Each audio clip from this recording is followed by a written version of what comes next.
Hey everybody, welcome back to this Extreme Warfare Revenge series. My name is Andy, your uncommentator for episode number 39, and potentially the final episode of this series, where I'm booking a year's worth of shows for PWG. Now you can see there, we're currently on Sunday the 29th of December, so we've got 2 days to go before we get to the end of 2024. I'm recording this on the 30th of December 2024, so straight after the last video, which you may have watched. If you haven't, then please go and check that out, where I finished off the year. So we booked our final pay-per-view of the year, which was Holiday. So just going to basically do, in this video, going to just sort of do a review of the year. So I'm going to get to New Year's Eve, and then we'll sort of go from there. So yeah, so please stick with it. I've got a couple of things planned, which I just want to tie the year up. Normally I clear the emails before I start recording, but well, not in this case, because you can see they're all still here from the last video. Right, so as I said, yeah, we just need to get to New Year's Eve, and then I'll explain a little bit more about what's going to happen in the rest of this video. So let's get on with it. Right, now of course, because we moved from Sunday to Monday, lots of promotions will have changed size. So CW have risen to regional, so that's good for them. So Norm Connors has quit CML, so CMLL became national in the last video, if you haven't watched it, and now the owners quit, because they've fallen back to cult level, as I knew they would, because that's what they've done all year. That's what they've done all for the last, not all year, but all for the last few months. They just seem to flip-flop between cult and national. Right, so look, we have more star power. Oh, we have better workers as well. And we're more professional. So we're absolutely dominating House of Hardcore, which is nice. So you have a lot of better workers than us, though. So that's interesting. Right, so Desi and Pratt's gone to MCW. Suki's gone to MCW. I still want to check these out. AW, my enemy. So that must be instead of World's End. Wrathchild, okay. Yeah, hell, that was our pay-per-view. Right, so one more day to go. Let's see what's happening. Anthony Green's left CW gone to Amber Benson. That's fine. Jimmy Rave's gone to see. How many more people are going to sign Jimmy Rave? He seems to have been signed a lot in the last video. Sammy Callahan's gone to C4. What if C4 have changed? So Eugene Nagati's gone to CW, as has Madison Eagles. Eric Cannon, no relation to Lucky, I don't think. The Chris, what a great name that is. CMLL have released Matt Tremont, Cyber the main man. And that's it. Right, so we're at New Year's Eve. Right, so what we're going to do, so we're going to skip on to New Year's Day. Now, when that happens, we're going to get a list of the 100 top workers. I can't remember what it's called. So what I'm going to, so a couple of things I'm going to do. I want to see how many, I can't remember if I'm sure I talked about this in the very first episode of the series, or the second one. I want to see how many people we can get on that top 100 list. So let's just quickly have a look. Let's just quickly go through the roster. And I'll also talk about what would be happening if I was continuing this series. So let's get rid of the... Fellow, let's just leave them on. So of course, Alexander Wolf, we can ignore him, I think. So Asuka, I think she's got a chance of getting on the list. Because, yeah, it's weird that top 100 list, because... I never know, because I think overness does come into account, but I think it is angled more towards the stats. So if you've got good stats, then you obviously go higher up on the list. So somebody like Okada, Bryan Danielson, will be really high up. But also people like John Cena, whose stats maybe aren't quite as high, but because they're really over, they'll be high up on the list. Same. I don't know if charisma takes into account. I'm assuming it does. There are actually two hidden stats as well, which I don't know if that'll take into account, but stiffness and selling, for some reason, are hidden on this game, and I've no idea why, because I'm sure in older versions of this game, because I do have, and I want to load it up now to check, but I do have Extreme Warfare Revenge 2 and 3. I don't have the original for some reason, but I've got 3 and 2, and I'm sure you could see the stiffness and selling stats on those games. I'm nearly certain you could see selling, but I may be wrong, but I'm sure you can, because I'm sure on number 3, I think The Undertaker's selling was like 45, which is why his matches weren't very good. But anyway, yeah. So I don't know if that's taken into account or not. But yeah, I'm hoping Asuka. I want to see how many people I can get on this top 100 list. So let's count them. So Asuka, I think, could be. So that'd be 1. Bandito, I don't think so, unfortunately. Barbie Hayden's starting to get over. She's obviously coming later on. Baronessa's in the development area. As is Bishop Khan, as is Brandon Lauren. Brian Cage, his run's been a bit disappointing so far. He could sneak on at the bottom end of the list, potentially. But we'll leave him off for now. Of course, Katrina's a manager. Chris Sabin, yeah, he's not really been used that much, unfortunately. Jenna Perazzo could get on. I think she deserves it as well. I think she's been great since we signed her. But I'm going to assume she's not going to. Drew Gulak could get on. I think he's been good. In fact, let's say Drew Gulak sneaks on at the bottom end of the list. So we'll say 2. Miss Dijakovic, yeah. Can't get Dijakovic over for some reason. Don't know why. El Quatrera won't get on, although he's done well. Eli Drake, I'd like to think Eli Drake. I mean, stats aren't great, to be honest with you, but if it takes charisma into account and openness, he could sneak on. Obviously, Excalibur's not going to. He's definitely not going to, as isn't he. Great Sasuke, Hana Kimura, God bless her. She's in developmental. Hania, she's done her job pretty well. Hazuki's in developmental, as are the Headhunters, as is Ilya Dragunov. If Io Shirai doesn't get on, then I'm definitely not carrying on this series. So we'll say her. So that'll be 4, I think we've counted now. There's Eva Lise, the new signing. JTG. Yeah, so you see we've got a few that are their contracts coming up. I think I've renewed everyone I want to renew, so. But we shall see. Jesse Brooks, she won't get on. Jordan Grace in developmental. Josh Barnett, yeah, he won't get on. JT Dunn. Yun Akiyama. His stats are still pretty good, to be fair for his age. Kyrie, she won't get on. So Keith Lee, I'd like to think Keith Lee would get on, so that'll be 5. Killian Day. Congo Kong, he's had a great year. I'd like to see him sneak on, but I don't think he will. Kushida, yeah, his contract's ending and he is going. Kyle Fletcher, Malcolm Moses. Mark Andrews, yeah, he's had a good last few months, of course.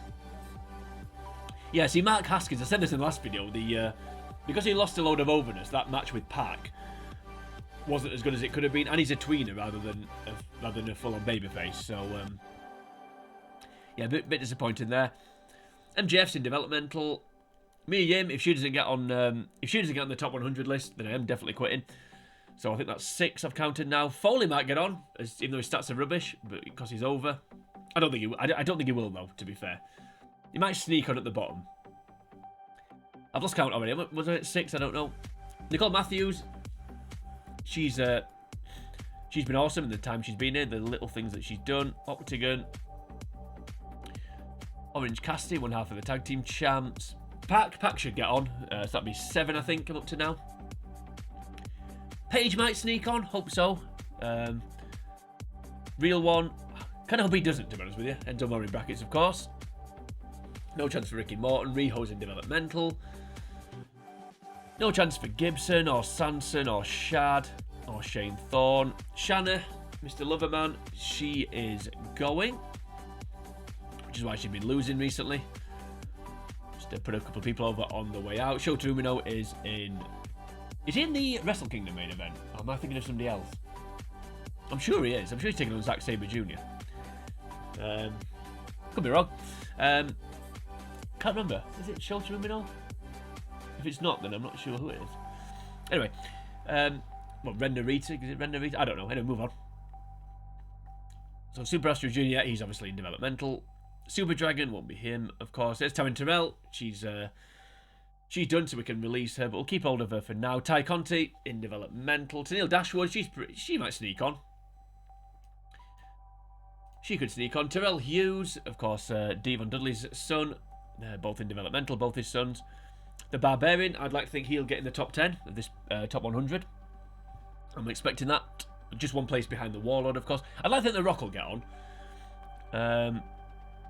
I'd like to think so. Timothy Thatcher could get on. I mean, he's over 72, technical 83. His morale's atrocious, but yeah, sorry, Timothy. Trey Miguel, yep, had a great tag team, formed a great tag team with Triton. He won't get on, obviously. He's a glitch in the Matrix. 17 years old, shouldn't be visible. Will Hobbs, obviously, he's still in developmental, as is Willow Nightingale. Yamato, Zack Ryder, yep, he's got quite over since his. I'm tempted to keep him actually, but I'm not going to. Selena Vega should get on. I mean, the stats aren't great, but her overness is really good. And then Zeus's, whose contract is coming to an end, which is a shame because she does some good stuff for us. Right, so that's the roster. That's how we finished the year. So hopefully we may be able to get up to maybe 10 people on this list. Let's see. There's going to be a hell of a lot of emails coming up here as we tick in to 2025. Nothing special happens at the start of the year apart from this list comes up, which I quite like, to be fair. Maybe that's why it's taking a little bit longer to load. There we go. So Happy New Year, everybody. Yep, we're now in top 100 workers of 2024. So let's see, how many have we got on the list? I can already see there we've got 1 in pack, so that's good. So Seth Rollins, number 1. Interesting. It's almost interesting who comes out top. So if you look at that list there, that would suggest that charisma and overness isn't quite as important as the actual stats, which I didn't think they would, because obviously Pac's not that over, but he's still really high up on the list. I mean, obviously Rollins and Bryan will be quite over, but their charisma's not through the roof like compared to somebody like Cena. So let's see how many we've got then. So we've got Pac, so that's good. So let's have a look at the next 10. Johnny Gargano, don't know, he's so high up. Finn Balor, interesting. See, yeah, there's John Cena. I was expecting him to be high up, but I mean, stats aren't terrible, but obviously, you know, compared to some of the other people around him, he will have a lot lower stats than, say, Ibushi. Matt Jackson, quite high up. So no one else so far.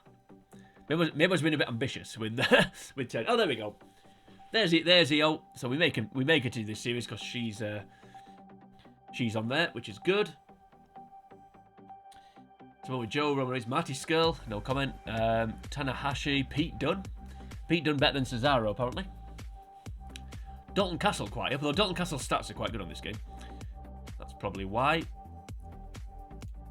What else we got? Juice Robinson, Chris Jericho. Okay. Drew McIntyre, Brock Lesnar. Yep, so Brock Lesnar's lower down than Dalton Castle. Fair enough. Yep, so nobody else there from us. We've got 2 so haven't we? EO and Pac. That's good. Jay Lethal. Yep. Yeah, maybe I was being a little bit ambitious. Kofi Kingston, Sasha Banks. I don't think it's skewed towards WWE a bit, this, but I could be wrong. David Starr. Why not? David Starr. Well done, David. So that's 3. Yep. Good stuff. Ospreay. Well, we had Ospreay last year. At the start, when we started this game, we had Ospreay. So, obviously we don't have him now, so that doesn't count. Ronda Rousey. Why not? Orton, Charlotte Flair, Triple H, Mia Yim, there we go. She definitely deserved to be on. That's 4, I think. So well done, Mia. She definitely deserved that, 100%. You deserve it. Clap, clap, clap, clap, clap. The Undertaker. So Mia Yim just one above The Undertaker. Why not? DJZ. Okay, bit random. DJZ helped them. Becky Lynch. Drew Gulak. There we go. Well done, Drew. That puts us onto 5, I think. That's good stuff. Velveteen Dream. Okay. Alex Shelley. Tennille Dashwood. There we go. That puts us on to 6, I think. Bailey. Tyler Bate. RVD. Okay. Takahashi. EC3.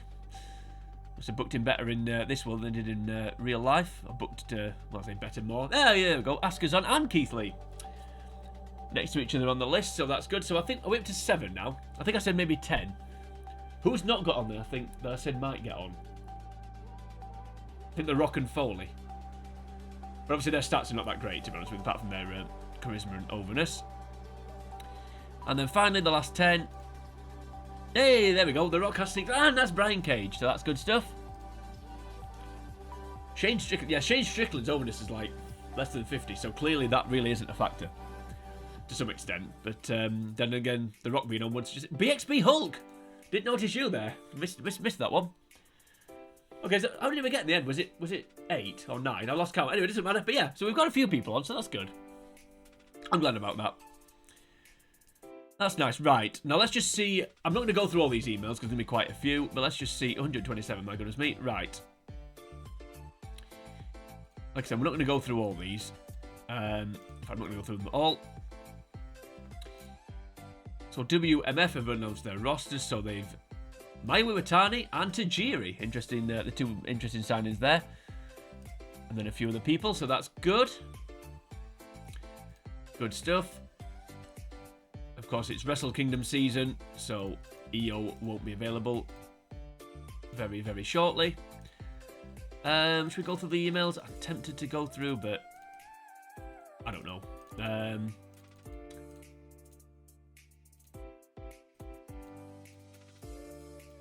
Yeah, a few.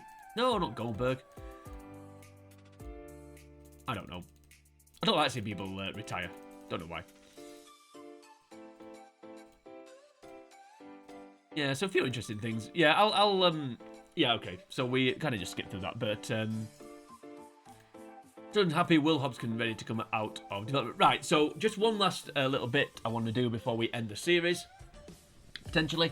And that is, I'm going to do some awards. Now, I was thinking of, obviously, WWE did the Slammies. I was thinking of what we could call these, and I couldn't think of anything. So we're just going to call them the awards. So I've got 5 awards to hand out. I mean, it's kind of a bit pointless and a bit nerdy, but I don't care. So we're going to do Wrestler of the Year, both male and female. We've got Feud of the Year, Match of the Year, and Tag Team of the Year. I was going to do some negative awards. I looked at the Observer Awards and thought, which ones can we apply here? And yeah, some of the Observer Awards are negative, which I don't want to do. Why would you do that? You know, in your promotion, why would you do negative awards? Who has been the worst? What was the worst match of the year? Why would you do that? I don't know. Anyway, we're not going to do that. So we're going to do 5 awards. So we're going to kick things off with Tag Team of the Year. Now, I was going to give this to the Mighty, but given that they were only here, I think we signed them in June, I wanted to give it to a team that's been here longer than 6 months. Although, I think the tag divisions could have been better. That's probably been the weakness of my booking, I suppose. I want to be less grandiose, less arrogant term. But basically, yeah, Tag Team of the Year. I'm going to give it to the Juicy Product. So well done to the Juicy Product. So David Starr, who got on the top 100 list. Another reason to give it him. So they were former tag team champions. They've been here all year. They've turned face. Did a few different bits and bobs. I've just punched the microphone. So yeah. So Tag Team of the Year are the Juicy Product. And next up, Female Wrestler of the Year. So no prizes for guessing who this is going to. Having said that, I think there are 2 strong candidates, but I'm going to have to give it to Mia Yim, because she's been absolutely fantastic all year. In fact, to be fair, if it was just Wrestler of the Year, I would just give it to Mia Yim, because she's been awesome all the way through the year. Absolutely fantastic. So well done, Mia Yim. Female Wrestler of the Year, of course, giving heels the awards, but I'm just being objective. Just being objective. Feud of the Year. Feud of the Year was a difficult one, really. Obviously, the Glory Days stuff, that probably could have featured. But I'm actually going to give it to a few others as well, which I can't... My mind's gone blank, but there has been some other good ones. Eli Drake and... The Eli Drake Super Dragon feud, that was quite good. But, yeah, I'm going to give it to... It's going to be Mia Yim and Mickie James. I thought that feud was great. So Mia Yim versus Mickie James is Feud of the Year. Obviously, I'm going to take a few honourable mentions there. As I mentioned, Congo Kong's had some good feuds. I thought his feud with the Orange Cassidy was pretty good. The Troop versus the Glory Days, that was a good feud. I personally felt as well. The Stunning Succuban and Paige and 1 or 2 other people. But yeah, Mia Yim and Mickie James, I think, is Feud of the Year. And I've thought about it, actually. Stunning Succuban versus when Mia Yim was fighting them. That was quite a good feud as well. But yeah, I suppose that the Mia Yim, Mickie James stuff kind of ties into that. So yeah, Feud of the Year, Mia Yim versus Mickie James. Match of the Year, I'm going to do now. Now, I'm not quite sure how you can do this but on this game, but... yeah, Match of the Year, I'm going to give it to Keith Lee versus Brian Cage from Battle of Los Angeles, the Battle of Los Angeles semi-final. I seem to recall that match was really, really good. I can imagine in real life that match would be a good match. The fans would have been into that match had it been real. I don't know. I don't know how you can give that award out. But yeah, we're going to do it anyway. So Keith Lee versus Brian Cage is Match of the Year. And then Male Wrestler of the Year, I'm actually going to give it to Congo Kong, because he was champion from, I think, February all the way through to October. And he was really good as well. So Congo Kong is Male Wrestler of the Year. So of course, you give it to a heel, because why not? And we're just about to hit the 20-minute mark. This video even has been way longer than I wanted it to be. And my voice is going, so I think it's a good time to call time on this series, potentially. So as I said, I don't know if I'm going to continue this series, but we've looked back, we've done an entire year's worth of booking. I can't believe when I started this series that I've made it through the entire year and actually done the entire year. So yeah, so if anyone has watched the entire series, then first of all, a big thank you very much for supporting the series. I know not many people have watched a lot of these videos, But I'm enjoying making them, and that, in a way, is the main thing. That's why I do this channel. I just enjoy. If I get views, if I get likes, if whatever, then great. But I just make videos about games that I enjoy playing, and this is certainly one of them. So, as I keep saying, I don't know if I'm going to continue this series or not. I'm going to start a new series on this game with a different database, a totally different series. It's not going to dominate the year like this one has, but I'm going to try and intersperse more traditional, if you like, video games in between that series. I've got a few series planned. I've got a series that I've started recording, got a co-op series which I've started recording, so I'm going to carry on working on those. I might take a little bit of a break though. I did that last year. I took a break at the start of the year, and I'm probably going to do that again, to be honest with you. I'm not in Japan though, like I was this time last year, so which is a shame really, because given all the rest of that's going on at the moment, it all looks pretty good. There's a good Marigold show coming up, which I may order. It was Dream Queendom last night at time of recording, which I haven't yesterday at time of recording, which I haven't watched yet. So I don't know what happens there. Then of course we've got Wrestle Kingdom, Wrestle Dynasty, all that other crazy stuff going on in the new year. But yeah, that's real life, this is fictional, and that is the end of this series, potentially, at least for now. So thank you, for, as I've said, for watching this series. If you have enjoyed this video and the entire series, then please like and share the video and the entire series if you want to do that. What do I normally say when I sign off? My mind's totally gone blank. Just talking, I talk too much. I never shut up, apparently. So, yeah, if you, as I said, if you enjoy the series, then please like and share the series, or this individual video, I should say. If you want to leave a comment on the video, then please do that. All comments welcome. So let me know. In fact, tell me who would have won your awards. So, Tag Team of the Year, Field of Rest of the Year, Feud of the Year, Match of the Year, Rest of the Year, Male Rest of the Year, I should say. Let me know who would have won your awards. But you're on YouTube, if you head over to the channel and commentate it, you'll find the rest of the videos in this playlist. So if you haven't decided who'd won those awards and want to go back and review any of the year so far, any of the year I should say, this sounds terrible, but we'll keep going. Yeah, so if you want to review any of the videos so you can help make an informed choice, then please go and check that out. If you like wrestling, then please go and check out my WWE Crush Hour playthrough that I've done, that is on the channel. If you don't like wrestling, then why are you watching this video? Although with how bad it's been, why are you watching this video anyway? But no, yeah, if you don't like wrestling, then there's plenty of other content for you to enjoy, including Pokemon, including Sonic the Hedgehog, including Streets of Rage, including a train racing game called Extreme Express. Yeah, if that sounds fun, including FIFA Street. Please go check all that good stuff out. But join me next time. I'm going to be moving on to a different game. I don't know what it's going to be. I don't know when it's going to be. But thank you for joining me throughout 2024. And hopefully I will see you guys in 2025. Until at that point, for now, from me, it is Happy New Year. I don't know what Japanese for that is. I should do. But I don't. Anyway, Happy New Year. And it is sayonara.